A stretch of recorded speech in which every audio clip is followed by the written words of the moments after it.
Pelarian Taufik Hidayat, tersangka kasus penyekapan dan penganiayaan sadis terhadap kekasihnya, Yuvita Tri Rezeki, akhirnya resmi berakhir.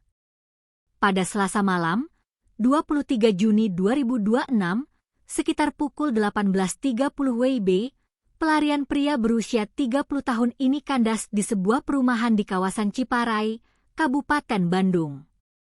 Di halaman gedung Direktorat PPAPPO Polda Jawa Barat, kini terparkir sebuah sepeda motor matic Yamaha NMAX hitam bernomor polisi D4417YDA. Di bawah lilitan garis polisi, penyidik memeriksa nomor rangka dan mesin motor tersebut. Dari dalam joknya, polisi menemukan barang bukti yang mengejutkan, sebilah golok, plat nomor palsu yang diduga digunakan untuk mengelabui petugas, serta alat pancing. Kapolda Jawa Barat, Irjen Rudi Setiawan, mengungkap bahwa selama menjadi buron, Taufik sempat melarikan diri hingga ke Tangerang.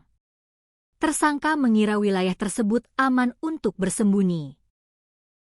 Namun, di sana ia justru didera kebingungan dan paranoia akut. Kepada polisi, Taufik mengaku selalu merasa ketakutan dan mencurigai setiap orang yang berpapasan dengannya. Karena merasa tidak aman, ia memutuskan kembali ke Jawa Barat hingga akhirnya terlacak di Majalaya dan diringkus di Ciparai. Hasil tes urin menyatakan Taufik negatif narkoba. Ia mengaku hanya mengonsumsi minuman keras jenis intisari sebelum melakukan aksi kejinya. Melihat betapa tidak wajarnya perlakuan tersangka, Kapolda Jabar menegaskan bahwa tindakan Taufik sudah di luar batas kemanusiaan dan tergolong sangat sadis. Oleh karena itu, polisi menjadwalkan pemeriksaan psikologis intensif dan menempatkan Taufik di sel khusus yang dipantau kamera CCTV selama 24 jam penuh. Di balik penangkapan ini, sebuah tabir kelam yang berlangsung selama 3 tahun akhirnya terbongkar. Korban, Yuvita, diduga telah disekap dan disiksa secara brutal selama bertahun-tahun tanpa diketahui oleh pihak keluarga. Misteri ini mulai terkuak pada Rabu malam, 10 Juni 2026. Saat itu, pihak keluarga tiba-tiba menerima pesan singkat WhatsApp dari nomor yang tidak dikenal. Pesan tersebut mengabarkan bahwa Yuvita berada di IGD Rumah Sakit Hasan Sadikin Bandung dengan dalih mengalami kecelakaan. Mendengar kabar tersebut, keluarga langsung bergegas menuju rumah sakit. Namun, setibanya di IGD, tangis keluarga pecah. Kondisi Yuvita sama sekali tidak mencerminkan korban kecelakaan lalu lintas.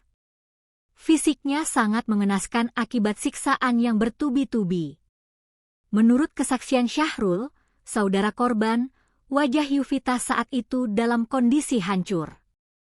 Kedua matanya mengalami infeksi parah, bagian atas bibirnya robek, dan terdapat luka bekas bacokan senjata tajam di bagian kaki.